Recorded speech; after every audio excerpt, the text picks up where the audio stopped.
Hi, everybody. Welcome back to Culturama. It is Saturday of the third weekend. This is our second event of the day. You can go back and check the recording for Bonnie Hearn Hill if you missed that. She's absolutely fantastic. And later today, we have Alexis Fancher telling you how to write about sex. And then Alexis Fancher in the evening reading poetry, I presume, about sex. It's not going to be we've got it blocked out for two full hours. That's just in case we want to sit there chatting or something afterwards. It's not going to be a 2 hour long reading. Okay, but up now we have Scott Creley, who is one of my favorite people, and he's a magnificent teacher of creative writing at Chapman University and at Whittier College. And his book, Digging a Hole in the Moon, is fabulous. So, Scott. Thanks, John. Thanks for having me, and thanks to Mount Sac too. I'm so glad that Culturama happens every year, rain or shine or global events. Here we are. I recognize some people from my last workshop, which is great. Good to see you all again. Today we're writing poetry based on the Proust questionnaire. It's something that Marcel Proust would give people that came to his salons or his dinner parties. And it's a huge range of questions that cover sort of every aspect of who you are as a person, what your opinions are. Also, I don't want to say every, but it covers many facets and potential points of exploration you might do inside of yourself. And he did it so he could draw interesting stories and anecdotes and opinions out of people. But a lot of people have found that it's a great tool for writing because it pulls up unexpected material from you, and they're generally things that have enough depth that you can elaborate on them, especially if you start to integrate them creatively with each other. So those of you that were there for my ekphrastic workshop will recall that I used randomization and a prompt that used a random number generator to pull different stories out and start your writing. And a lot of you had really great work there. We'll be doing something similar today, but we'll be using the questionnaire. So I'm going to start by sharing in the chat our oh, is this the right thing? I don't think it is. 1 second. It might be, but I'm gonna go recopy it just in case. So I'm gonna share with you a set of prompts that have several steps to it, different ways that we can use randomization and the Proust questionnaire to come up with work that we otherwise wouldn't come up to. I teach a lot, so often when I sit down to write, I can feel like I'm sort of drained of creative energy. Somebody once said, it might have been Stephen King actually, that teaching seems to hook jumper cables up to the part of your brain that's responsible for creativity artistically, and I would tend to agree with him. So I often need something that will put me in a writing mode, even if I feel like I can't write, and that's where exercises like this and my other one come in. So in the chat, I've dropped a link to the set of writing prompts that I'll be using today, which you'll need to access. So you'd take a second to zone to get out of the full screen or whatever and access that. This set of prompts, and I'll go ahead and share it, all deals with using the questionnaire and randomization, like I said, to create new work. And this is not relevant yet, but this is now. Essentially what this can do is a lot of the poet's work, which is not only pulling up deep topics that you want to talk about, but relating things that seem unrelated to the casual observer. A lot of the time poets are drawing these ephemeral links between different ideas or memories across time or different people that others might not necessarily pull. And I find that that gets enhanced even more by using these tools. So first in our set of tools is the Proust questionnaire, which is the first link. And the second is a random number generator that we can use to set different ranges of random numbers. But first, I'll talk about the questionnaire.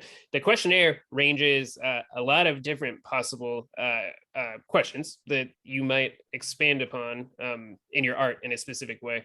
And they run the gamut. We have things like, what is your greatest extravagance? Who or what is the greatest love of your life? What's your most treasured possession? let's see. Let's find a more esoteric one. What do you most value in your friends? Here's your hero. Who is your hero of fiction? What is it that you most dislike? How would you like to die? Et cetera, et cetera. There's 35 of them. There's a lot. And as you can see, they run the gamut. Now, we won't just be using them as straightforward questions to write about. Rather, we'll be like our pieces of art in our last exercise, combining them so that they form sort of unique possibilities and syntheses. So I did this exercise for myself, one of the early ones, and I'll read to you my results when I do that. So the first thing I'd like us to do, and I'll read the example before we start it, is to roll up one question and answer it in your head. And then, and here's the part that matters, write out a description of the imagery, situation, or concepts that emerge from the question, using the body and the five senses. And I'd like us to try to avoid exposition. Don't just tell us what happened, show us what happened, use the senses. So rather, like it says in the prompt, don't write it is hot, write the sun is a blast furnace shrieking down heat, or the humidity is like a great tongue rolling over us, pressing us into the earth, or sweat runs down my legs and pools in my shoes. Those are all from the body, and they're images that you might have if like the thing that you most dislike is like hot days. That those might be images you would come up with. And so I would like us as an exercise to roll up one of these questions and just write from the body in response to it. And we don't need a finished product. We just mostly want a set of images and associations that you come up with when you're asked a question. And that might be in response to like a narrative that the question brings up to you. For instance, when I did this, I got the start of this poem right now that eventually became this poem that I have here on the page, called The Much Publicized Death of Scott Newton Creley. Obviously, I rolled the question like, how would you like to die? And I would like to die by getting hit by a little meteorite in public in a comical way, where I'm unaware of the fact that the meteorite is coming. So here is once I realized that, I said, what images are associated with it? What do I see as being the context? And I ended up getting this poem out of it. The Much Publicized Death of Scott Newton Creley. Minored poet and local deviant, Scott Newton Creley was killed yesterday by a velocitized spherical fragment from the early universe. It traveled billions of dark miles to cleave through the atmosphere at the exact angle of a smirk and changed Creley's skull, once as full of images and non sequiturs as the mind of a dreaming cat, into a mere hole-punched jack-o'-lantern with smoke and seeds spouting from every hole. Witnesses said the meteorite came from the blue sky, that the whip crack of the sonic boom broke windows for miles and dissolved clouds like cheap cotton candy in a hot mouth, that the ping pong ball of metallic death shone like a rainbow oil slick, that the collision was like a gunshot blasting into infinite pudding, that it was the sound of al dente macaroni and cheese flung against a dirty, half-painted basement wall. In a candid interview on mythology, the local librarian, looking solemn, called it buckshot from a cruel god, but then ruined the moment by smirking into her hand. Creley, national dog celebrity, was cruising the Walk of Fame on his weekly sojourn to mock tourists and buy gas station drugs. Witnesses described him as a decapitated scarecrow. Witnesses said he was mid-argument with a mixtape vendor and a bedraggled, unidentified member of the Paw Patrol who demanded $5 for a selfie. His corpse will be left in the town square of Los Angeles as a memorial, as a warning, as a dubious art object. He's survived by his failings. He's survived by his wife. He's survived by the photos of his body you took for your Instagram. He's survived by the desire that you laugh. Really, please, wipe that gore off your glasses and laugh. So that's the poem I got out of it. And actually, I got a bunch of failed scratch stuff down here that I didn't end up using. But I had recently been reading, and I read about this woman in Texas that was sitting in her house watching television, and she'd been hit by a really small meteorite, like the size of a ping pong ball, as she was watching television. And she was okay, but this thing came down, crashed down through her roof, through all the insulation and all that, and hit her in the hip and gave her a massive bruise. And I thought about like the wild unluckiness of that, and what a strange, like, out of the blue thing it is to happen. And they didn't even let her keep the meteorite, by the way. Some organization took the meteorite. You should get to keep a meteorite if it hits you. I feel it's an important issue for America. I when I rolled the death question, had this story about the woman getting hit by the meteorite in it, and I was thinking that might not be the worst way to go if I'm not aware that it's coming. And like my joy at this poor woman's misfortune, other people might take joy in my weird demise. And so that sprang up that story eventually.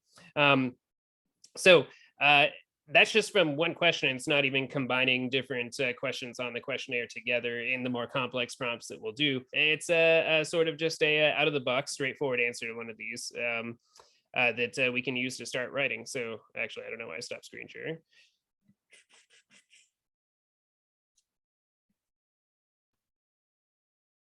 Sorry, let me do some technical manipulation here. So basically, I'd like us to start off on that front to try just answering one of these questions and coming up with some associated imagery.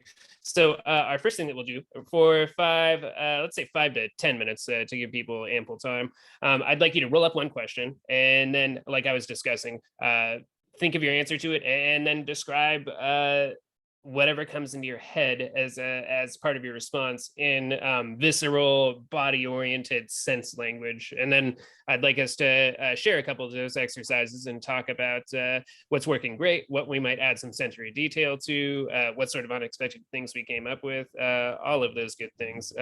Because I think every Culturama workshop should generate you some work to take with you and perhaps work on later. So any questions before we get started up on that thing? Okay, let's take so it is 11:18. I'll check in with you at 11:28. We can have a nice round number if anybody needs any extra time, but use the random number generator. Set it so that it is between 1 and 35, and roll it up and see what you get. So if I was writing, I would have 16, which would be when and where were you happiest? It's not a bad one. So I would imagine probably these days playing with my old cats while my wife was painting, and write up a poem about what's going on in the room there, like what my cat was doing, what my wife looked like, all those things, how the paint smelled and sounded, and et cetera, et cetera, et cetera. The brush on the canvas sounded. So I ask you to do the same.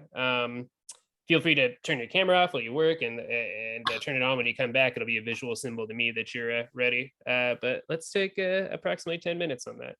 Wait, sorry, wait, I have a question, sorry, before we start this. Sure. Where is the list? I see the random number generator, but I don't see the list of 35 things. The chat has the document that has everything on it. So this first document that has all of the prompts on it is where you get everything. So I found, oh wait, let me see. So I found the document, but So look at number 1 where it says tools, and then right under there it says Proust questionnaire. Wait a second here. Proust questionnaire. Yeah, let me share the screen. Oh, there. Okay, I see it. Okay, cool, great. Okay, good, got it. Yeah, and if anybody else has a question, let me know. I'll be right here, despite my camera being off. Well, first I'm going to get some water, but then I will be right here.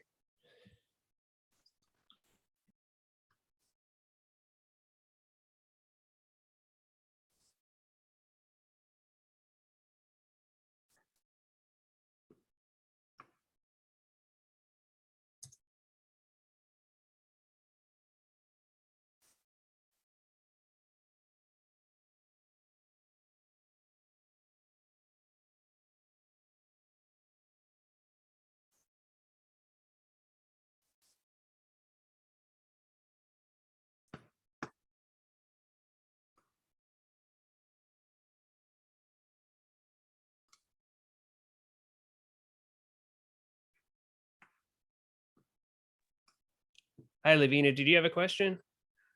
No, I'm. Oh, I'm- okay. No, all right, right on.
About 5 minutes. Thanks for coming in, Andrew. Take it easy.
just another minute or so, and then I'd love to hear any good images you came up with, any fragments of writing you came up with, perhaps even a whole stanza.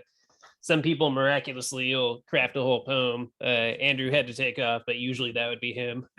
So we'll see what you have. I'll give you another minute or so.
All right, let's start drifting back in. I'd love to hear some of what you came up with, keeping in mind that this is just a warm-up exercise and you didn't have very long. So images, lines, really anything. I'd love to hear that. We can bounce it out there, and then it lets other writers see how that led you off. Nina, yeah, please start us off. Hi. So I responded to the question, what is the lowest depth of misery? I am actually quite a cheery person. I just want to add that, by the way. I see. No, now this is forcing you to not be cheery. Yeah. Okay. No imagination to escape into when the world gets too real. Stepping on that one paving slab after it's rained, so the cold spray shoots up your leg. Being blanked by the one person you were hoping to run into. Failing your driving test for the 5th time, and this time because you left your license at home. Realizing the love of your life is part werewolf and in a book. Having to reside in a Monday morning meeting with people who are not your kind and make you feel as bleak as the oyster sky. Ooh. I love the oyster sky. I don't believe I've ever heard that before. That's very solid. I love the ice shooting up your leg and the oyster sky. I feel like particularly good lines that you got out of that for me. The Monday morning meeting line feels compelling to me. And if I came up with that during some warm up, I might ask myself like, all right, what am I actually imagining? Like when I think of that Monday morning meeting, is it like the terrible light that like, bleaches out all the colors in a lot of like office type environments? Or is it sort of the neutral faces you get no matter what? Or like the strange sort of like alien pacing that people's speech takes on when you try to make small talk in those corporate environments, and everything feels sort of awkward and mismet. That's great. Really good start for us. And I think that the images you got are fantastic, and the other less imagistic stuff. Often I go back and I say, what am I actually imagining in that phrase? And it lets me bring out even more sense-oriented stuff. But you had such a good range of stuff there too. Thank you. Oh, for sure. The werewolf in the novel is particularly evocative too. That seems like it could be a the love of your life being fictitious is a pretty good poem topic just by itself. So you have a lot of stuff there to potentially mine. That's great. Thank you. It was all true, but yeah, I am a cheerful person. Thank Nice. you. Yeah. Well, the goal of using something like the questionnaire is to force you into writing things you usually wouldn't write. So I'm not a cheery person, so I need it to force me to do cheery stuff. So I'll pop up that thing and I'll have to write about like my happiest memory or something. And that's not normally a direction I would go. So it's good to force yourself. Tom Thomas and then Susan. Hey, Tom. Hey, I love the pseudo random generator, but I hated all the questions that I got. Yeah, that's the nature of it sometimes. We can cheat and re-roll if it paralyzes us too, especially. Yeah, it happens, especially with the more complex ones that we're going to use in our next set of sort of passes at this. Like sometimes you have to cheat because the connections are too bonkers, unless you just are having a big brain day and you can do it. But what'd you come up with? I'll probably always cheat. But yeah. Where would you most like to live? And I just came off of Bonnie's session, so I'm probably a little more influenced by her. So it's there's no formatting in my writing right here, so I just wrote. They've already edited some of it. The water splashes the side of the boat, knocking it against the dock. The waves are rougher than usual, and my head keeps hitting the wall of the boat. Sleep is not going to happen tonight. I get out of bed and take 2 steps and put the water on the stove to boil. I take 3 more steps and step out on the deck. The few stars visible are peeking through the clouds. I grab the sweatshirt and put it on, zip it up, and stare out at the water. I always love seeing the undulating water. Nice. I love that metronome sound that small boats make in the water when they're tapping off of the docks. It's a really good opening image too. Yeah, that's great. Where were you thinking with your set of descriptions? Where was I? Yeah. My dad would always be a dreamer and talk about, because he'd always put a sign up in the yard for sale, and when mom came home, she'd take it down. So we only lived 2 places, but he'd talk about, he'd love to live on a boat once. He told me that. So for a long time after that, I was imagining living on a boat, in the dock. I didn't even imagine going out to sea. I just Man, that's great. So you're dreaming your father's dream of living on a boat. Yeah. Yeah, that's poetic. Picking up somebody's dream and running with it. That's really not a bad premise. I'm gonna steal that. I'm gonna steal that and publish it first, Tom. Good. And he grew up on a farm that his grandfather started, and then left and tried to come back, although he couldn't live in Kansas anymore. That's a longer story. That's great. Yeah, he was always dreaming of something. He wanted to start a dairy farm, buy one in Chino. And he'd already done dairy work after he came back from the war. That's a drastically different dream than living on a boat. Oh yeah, no, he was always off into something, that he wanted to do something different, and he was always dreaming. So I think I was infected by his dreams. Yeah, I mean, like, I don't know, that context might be good to combine with the imagery. It seems like really like something you could make a poem out of if you marry those two. That's good. Oh yeah. Yeah. Susan was next, I believe. Yeah, I see Susan and then Nathan and then Gary, and then we'll probably want to move into the next exercise. Susan, go ahead. And thanks, Tom. So I did 2 questions. I wasn't sure. I don't know, maybe caught the end of it, but and like Tom, I cheated. Yeah. Sometimes you got to cheat. If we can't cheat at writing, what can we cheat at? Exactly. Yeah. So what my 2 questions are: on what occasion do you lie? And what do you most like about your appearance? It actually said dislike, but the dis was crossed out. I figured that meant I could choose either one. But yeah, you could choose either. Yeah, I modified some of them because it's an early 1900s questionnaire, and sometimes the impulses are a little. And sometimes I work with younger students, so I don't like to have them sitting there dwelling on like their beautiful noble noses or anything like I would have at that age. So yeah, go ahead. All right. I never lie.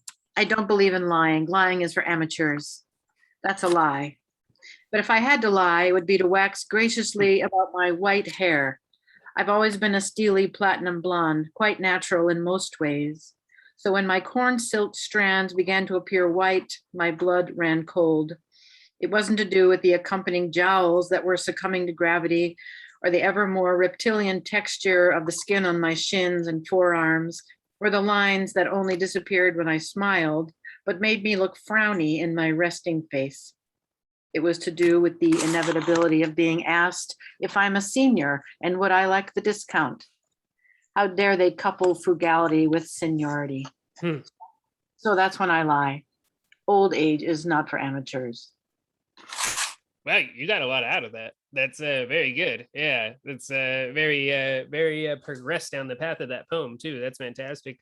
Corn silk hair is a great image. I mean, it's you have a lot of really strong visceral imagery throughout, but that one really stood out to me. And I mean, I like all the opening description of the hair anyway. Yeah, and the sort of neutral frowny face, all very solid. And it's so good that you took that from lies to a bunch of like very physicalized description of your body. That's great. That's great.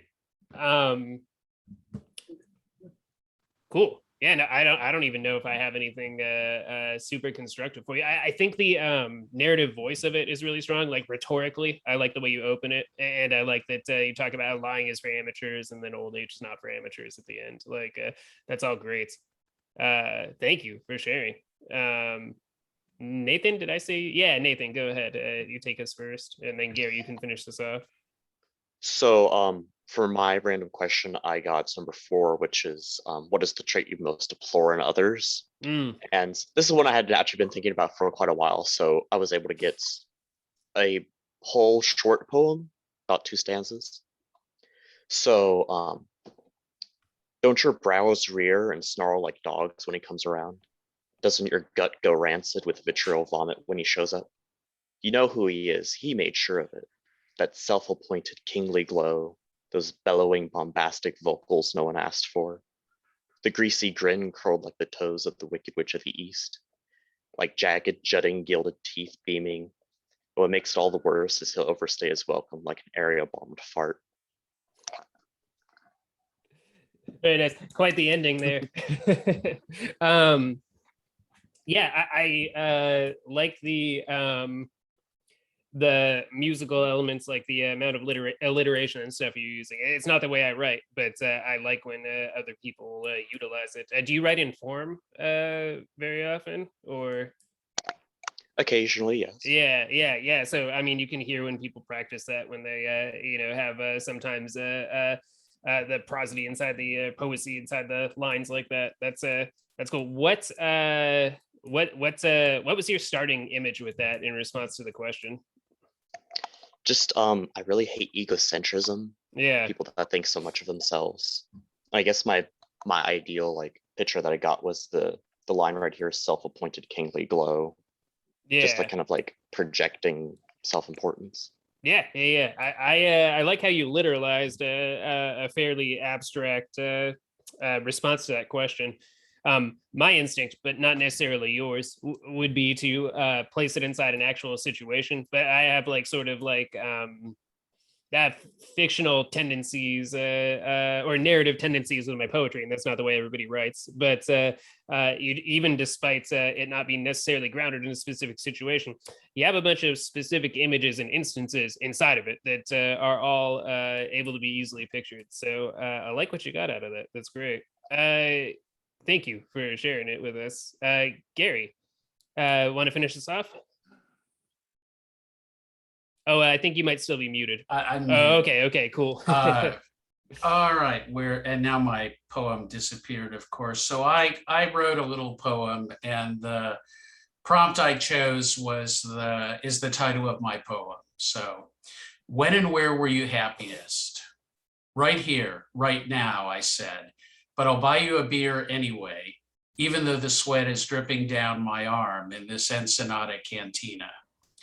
A smile creases my face as I look around this tarot deck of companions. Plenty of cups, but no swords or wands, unless you are a magician, my friend, or maybe just a physicist. Either profession dealing with the ether and other transparent combustible forms. Happiness is doing what you want when you want it. And that is why this beer, bitter as an old memory, frosting the mug with ice, is happiness itself. Nice. Yeah, very specific. I like it. And I like that you start with the direct address to the reader as if you've been asked a question. I'm a sucker for like an apostrophic sentence, a statement like that. That's great. And ending off on the image of the beer. I'm also a sucker for when people just end on a strong, visceral, like tangible image like that. It always feels like it resonates a lot to me. Is there a particular time or in an Ensenada bar that you were thinking about? I haven't been to Ensenada in probably 40 years. Yeah. So it's completely imaginary. I used to go there to surf with my dad during the summers, so it had the feeling of the place between the heat and sort of that vacationy, touristy, having a beer there vibe, where everybody's sort of like at ease and pretty happy. I like it a lot. It's great. I guess that's an important point, is that Ensenada's become pretty touristy, but this is kind of a throwback to the days when, you know, it was the first town you stopped in south of the border for a beer break. Yeah. It's definitely always as a tourist stopping there to get lunch or whatnot, because it's also famous for its seafood. And all the surfers travel to Rosarito to in the winter season, so a lot of them go down to Ensenada too. Cool, great. You guys did a fantastic job of pulling material out of that. That's great. So the next thing I want us to do takes what we've done here and complicates it a little bit by adding an extra step. And here's where sort of a lot of you did this on your own, where you added an extra element to whatever question you were asked. These prompts sort of ask you to do the same thing. And again, you can feel free to cheat on these and select one if you absolutely don't feel like you can run with, but I do challenge you to try to run with one that's even if you find it challenging, even if you have some trouble getting off the ground. But if you absolutely find yourself paralyzed, don't worry about it, re-roll and take it again. So in section 3 of the set of prompts I have there, it has a bunch of really different possibilities for using this list and generating a poem from it. And it ranges from like roll 2 questions and lie about one of the answers. Why did you lie? Why did you tell the truth? Explain it in a poem. You can, well, I got 4. I got 4. Answer question 30. When I wrote that first poem I was showing you guys, answer question 34, which is describing how you would like to die. Be detailed, make it lyrical, roll 2 more times and answer the questions, relate one of these to your ideal death. So I rolled the second question, like what kind of people do you most despise? And for some reason, I was feeling very grumpy about the people that go to the Walk of Fame in Hollywood because it's a murder to pass through there if you live around there. So they were in my poem too, because I related it to my way I wanted to die, getting comically hit by a meteor. So it can really bring you in unexpected directions. Weirdly, Gary, there's a tarot card question. I noticed you already had tarot cards in there. Roll and answer 3 questions. These are your tarot cards. What do they mean? Write out the description or write out your fortune. What does the future hold for you? So those questions. So it's asking you to take those questions and instead of directly applying them themselves, make them into a tarot suite or a major arcana and say what they have for you. So they're all different. The last one asks a haiku or a ukaya of you, 575 or 757. So if you roll one that, like I said, that you absolutely can't run with, feel free to roll again. But like I said, I challenge you to try it out. Or if you get one that's like number 1, roll 2 questions and answer them. How are they connected? Write a poem about it. You could roll multiple times for those questions until you get one that really inspires you. Ultimately, it's all about making the randomization work for you with some minor restrictions, but not necessarily letting it stump you. You want something that inspires you to write, and is maybe a little challenging, but not something that's too daunting. So any questions on that from anybody? Let me give you a little longer on this one. Let me give you 15 to start with, and then I'll check in and see if anybody wants more writing time, since it's a more complex idea and might involve some more brainstorming and starting. Nathan, your hand, do you have a question? Oh, okay, cool. All right. So I will be here if you have any questions. Otherwise, I'll leave it to you to do some writing. And I'll call time as our time passes us. And I'm interested to see what you came up with since those warm-ups were so good.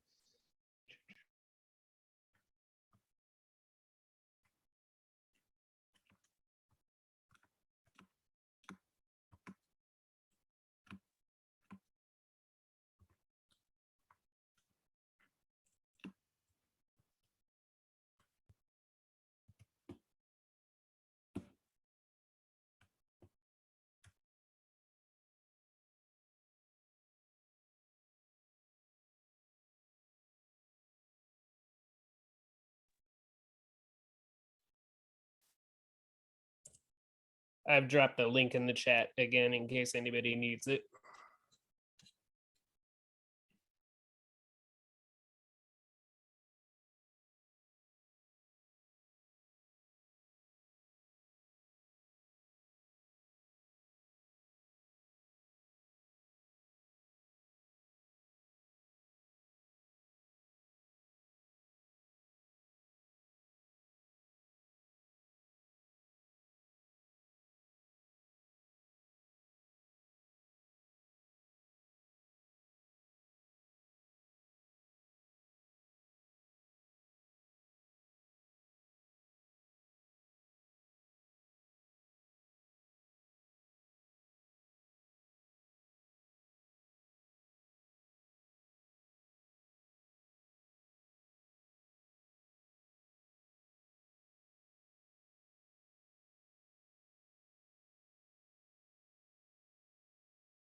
I had a couple requests for a little more time, so let's go until 12:10 on prompt number 3 there. Then we'll group back up and see what you all came up with.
Just about 3 more minutes.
Just 1 more minute, so try to finish up wherever you are. And of course, you don't have to have something totally finished or polished. Just the start of something you could resume later.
All right, my alarm went off, so that means it's time to check out what's you wrote. Unless anybody desperately needs some more time, is everybody okay with coming back? Okay, great, perfect. So I would love to see what you came up with, especially since the prompts are generally weirder at this point, and they're going to be even more individualized than the first set are because it's adding permutations in there. So yeah, Tom, please start us off. Okay, I just grabbed the haiku one. Although Appropriate for you. I figured that was kind of cheating because it's too easy for me. So I did use the pseudo random generator. I have to add pseudo to it because it's not truly random. No, it's not really random, but you're a programmer. Don't bully us. No. So I actually used the prompts for it. So I'll grab a few. I don't know. We'll do them all. Historical character. Samuel Clemens sat in his wicker chair musing about his life. What is your greatest regret? Life is unfair. I wish you could live alone. Not really. And Nice. I don't do exactly 575. Yeah, I was just counting and I was like, Thomas, you've cheated us. But the rules are made to be broken and we should cheat. And then, you can do it like a Yukia and just call it your own form after you cheat. Well, I won't give you that lecture about what 575 really is. So Sure. I would never think to write from Clemens Mark Twain like that. So that's why I find things like this valuable because I will be like, what if I had an argument with Teddy Roosevelt in a cafe because of these prompts? So that's great. I have a few more. Let's see. Okay, great. Yeah, take us away. What is your idea of perfect happiness? Cup of coffee by my love in our chairs, reading together. And then the next one came up. what or who is your greatest love of your life? So I just repeated the same poem, cup of coffee by my love and our chairs reading together. That was cheating, of course. For sure. Which living person do you most despise? I didn't pick the obvious one. McConnell the creep, stealing our freedom, awful legacy. And then what is the quality you like in a woman or person? Shelf sacrifice, giving me room for my books. Yeah, I could use some of that. I've relocated my a chunk of my way too big book collection to my office, which has bought me some space, but I'm terrible. Way too many books. At the moment, all of my wife's books are in boxes, so all of these books are mine. I have shelves. Shelf space. It's solid. They're not all on shelves, by the way. Yeah. Right. Of course. I have some stacks too, but I try not to because it's uncivilized. Thank you, Tom. I appreciate you starting us off. There are never too many books. No, it's true. The Kindle might be saving my marriage, though. There might be too many books. Geeta, I think I saw you next. Yeah, hi. Hi. So I cheated as well. That's all right. So, I've encouraged the cheating at this point. I guess I might as well live with that. As long as you got work out of it, that's what matters. okay, so my two questions were, where would you like to live most? And what is your most treasured possession? The other day, I saw two seabirds sitting on a rock just inside the bay, their long necks sticking up, their bodies motionless, as if they were an old married couple who didn't need words. I think I would like to live near the sea, would like to have a balcony overlooking the sea where I can sit and watch the waves rolling under my house, rooting out the rats that live there. I would like to live next to the sea, inhale breaths packed with iodine and ozone that rises up through the water, unchanged through millions of years. I once read that ozone never changes, goes through the years, in and out of bodies, always the same. I tried to imagine that ozone, wonder if it was exhaled by men chasing mammoths, by women dipping their palms into red ochre, pressing them on cave walls, thankful that their men had lived to see another day. One might think ozone is my most precious possession, drifting through time. But I would say no, it's air. It's the air I breathe day in, day out, from birth to death. It's a living thing that makes me connect to myself. Deep breathing is what ancient yogis call it. Deep breathing on the way to the universe. Thank you. Yeah, very good. Very finished. That's great. Boy, that ozone left turn is really, really, really solid. That's great work. I like that you go from seashore to seabirds to ozone, and then you refute rhetorically the ozone that you brought in there, and then you talk about deep breathing there at the end. If I were rewriting,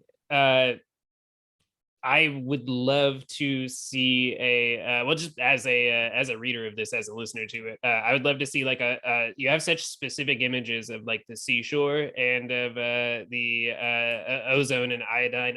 I would love to see at the very end there a specific image of somebody doing the deep breathing. Oh yeah, and you have the people rubbing the okra on the wall too, like so of you or somebody else or somebody engaging in the deep breathing practice in some scenario, like whether it's meditative or just in their daily life or something. I think it'd be a great way to continue that trend of really strong images you have through the poem. But the tonality of it is great. It's so consistent through the poem, and the way you read it is fantastic too. And the iodine and ozone part was so unexpected for me. I didn't think it was going to go in that direction, and it did, and that was great. Okay. Yeah, absolutely. So I thought the last two lines were a bit weak, but I couldn't come up with anything at that moment. Yeah, I always just cheat and try to end on an image, and usually it serves me pretty well. I think that just rhetorically, the path you take is is really great. And I don't know.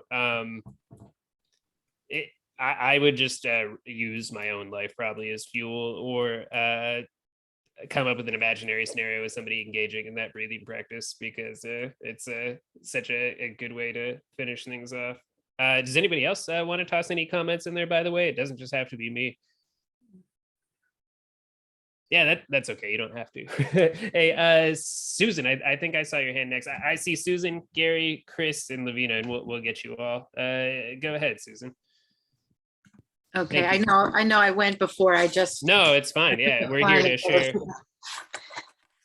So I did the one where you talk about how you want to die, and then you add the other two questions, and I just kind of added the questions like into the poem rather than at the end. So the questions were, what do I consider perfect happiness, and what is my most treasured possession? As I write this, I can tell you, I didn't make it out alive. It is one of those glorious days that we can imagine is being smiled upon by God. There's nary a cloud, the sun shines, especially resilient, sailing in its cerulean kingdom. We fly above the landscape marked by squared off farmlands and an occasional pond. The team leader is bellowing last-minute instructions over the deafening din of the twin engine sliding open the door. If asked my idea of true happiness, I would have said flying, the ability to fly. Had I had them, I would have said my most treasured possession was my wings. Well, I had wings on the inside, not this useless safety net, which provided no safety at all, depending on your definition of safety. A gentle command, and I'm airborne, one with the eagles, one with the clouds. I'm not plummeting, I'm soaring, floating, swooping, fluttering like a falling leaf, until I notice the alarm in the commander's eyes as I tug on the release to no effect. Then I become the eagle, the Canada goose, the shooting star, the meteor as the ground rushes up to meet me. I'm the phoenix, wings on the outside now, ascending in perpetual bliss. Nice. Yeah, I really enjoy that you don't hit the actual moment of the death there too. You instead like have it all implicit there, but you don't finish it up and you hang it there in suspense at the end, which is good. There's no macaroni and cheese on the wall. Right. Yeah. Well, I wanted it to be darkly comical, so I just had to insert too many. Yeah. But honestly, if you get too explicit at a certain point, it just becomes absurd, and you obviously like lose dignity unless you're very careful with it. So like the tone that you want is really dictated by what you show, obviously. So I think you make a very wise choice there to stick with the imagistic aspects of that instead of ending with a water balloon popping on the ground. Yeah. Yeah, very, very good choices. And like your previous piece that you put in, like you have a very strong control over the progression of the poem and really distinct voice, which I quite like. I think you got something really good out of that. That's solid. Anybody else want to any parts that stood out to you? Anything that you thought was worth commenting on? Any of that? Well, fortunately, I'm not grading anyone, so I won't force any comments. So, thank you. Yeah, absolutely. Thank you, Gary. Oh, you're on mute. Sorry, it happens to me all the time. Let me see if I can. Oh, there you go. So I just wrote a short poem based on 2 prompts, and you'll be able to tell from the title. Lying and dying. When do I lie, he asked, and I replied, such a strange word. Lay or lie? I always get them confused. That's the truth. Lying, or is it laying? So different. But I'm tired and soon must retire. That's a lie, a piebald excuse. Someone also once asked me, how would you like to die?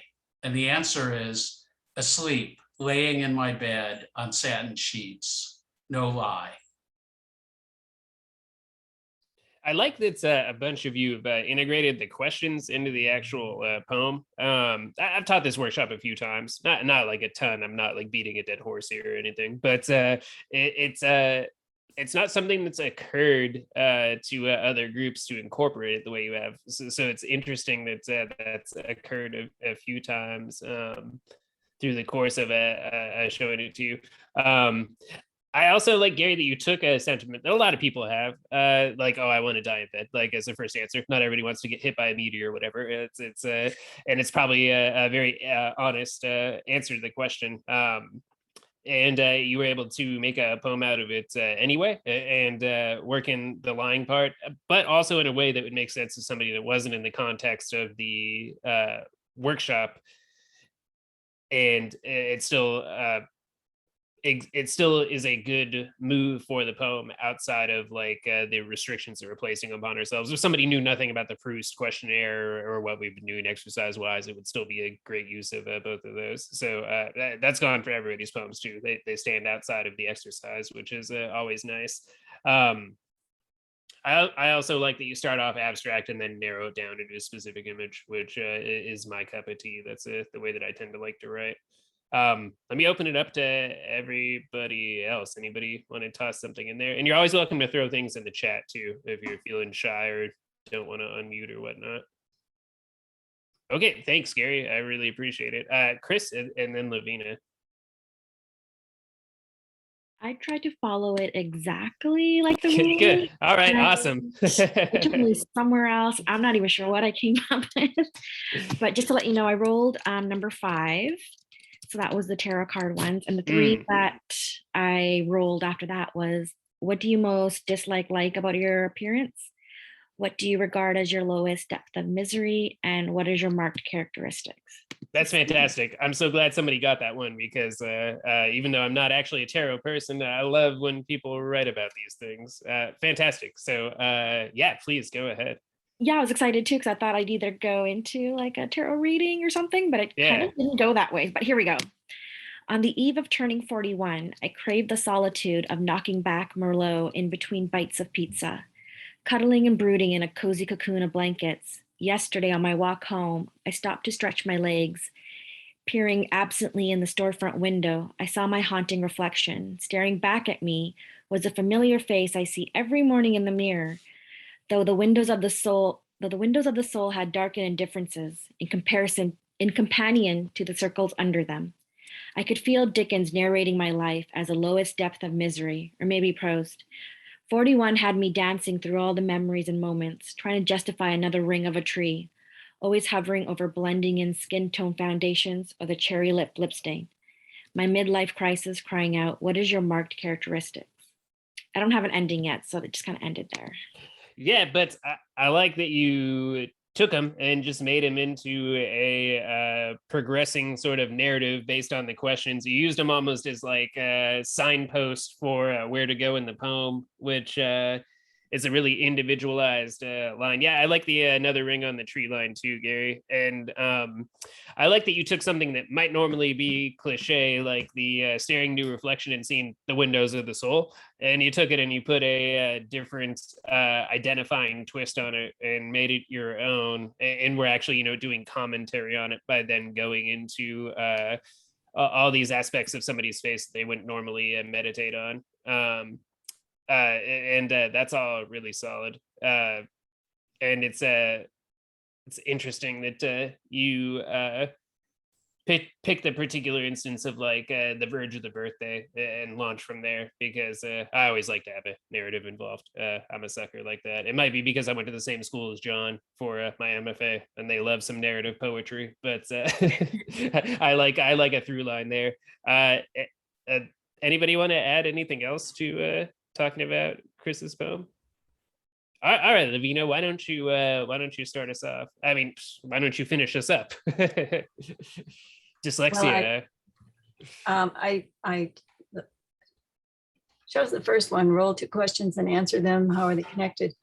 And I had tried to actually meld it with the first one, which was about what is overrated, virtue overrated, but I couldn't make it work. So I just used two and played with them. And the two I rolled is, what is your greatest extravagance and on what occasion do you lie? And my extravagance actually became an indulgence. So sardines, when he is vegan, soaked in yellowish olive oil, salty, soft texture of flesh and crunch of tiny bone. I say I need calcium, being lactose intolerant. I would lie if there wasn't clear evidence. Even with the air conditioner on, the fan above the stove revved to a helicopter drone, picks up the scent, goes into the bedroom, clicks the door shut until the air is neutral as an empty plate. I tell him that I'm not all that fond, but I have this case of cans and I hate to waste. If I had to catch and bludgeon, eviscerate, and cook this creature from the sea to have such an indulgence, that tuna or another would still be out there swimming. Nice. I love the air is neutral as an empty plate. That's a really solid line. Yeah, it's Gary saying the same thing there in the chat. That's a really good, and I just like the whole conceit of it. It's such an intimate kind of look into somebody's life, running with that prompt there. For me, the image of the sardine smell always reminds me of my dad, because he would eat those things, and everybody else in the house gets mad at you when you do it. So especially if you're living with a vegan, that's a really funny turn. And I like that you end off there with the catching the fish. I'd play with the ending there. Just to see if there's any more specific imagery you could have about like catching a fish, or because I suggest that because the first half of the poem is so very specific, and the second half is a little bit more abstract, but honestly, it's so close that I'm not sure if you're going to change anything or not. Maybe just experiment with it and see how you like it. If you make it a little more specific, it might be too grim there. You do already talk about catching the tuna, bludgeoning it, blah, blah, blah. I mean, I'm sorry, it might not be too grim there now. It might be too grim if you go even more specific, like I'm saying. Or right now, it's striking a good neutral area where we still get the brutality of it, but you're not going nuts. There's no macaroni tossed against the wall. So like, I don't know. I would play with it because I'm unsure if it needs editing or not, but you can, experiment. Sure. Yeah. That's really strong. Everybody had really fantastic pieces out of this. So we have a little more time, but we don't have time to start another exercise the way I time things out. So does anybody else want to take, yeah, Gary, I agree. Like, I'm not sure. Oh yeah, the sardine and sensor, which yeah, that's true. There are a lot of analogous things to a can too, if you want to get grim there. That's not a bad point. There's a lot of rhetorical parallels that you might consider on your edit. Solid. Does anybody else want to share one? Because otherwise we probably don't have enough.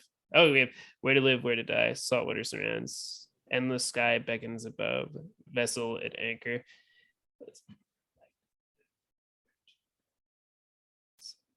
I'm counting syllables to see if we have a Yukia. Did you, Connie, did you pull up one of the form prompts? I chose came up with the where to live and where to die. Oh, so you just kept it very brief and imagistic. Yes. Yeah, oh, and you did roll the haiku. That's okay. That's great. Yeah, I was counting the title as part of it. Yeah, I love how brief you can be with a haiku.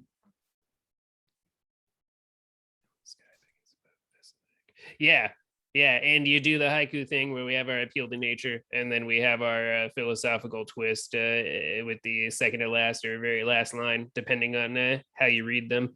The vessel at anchor. Yeah.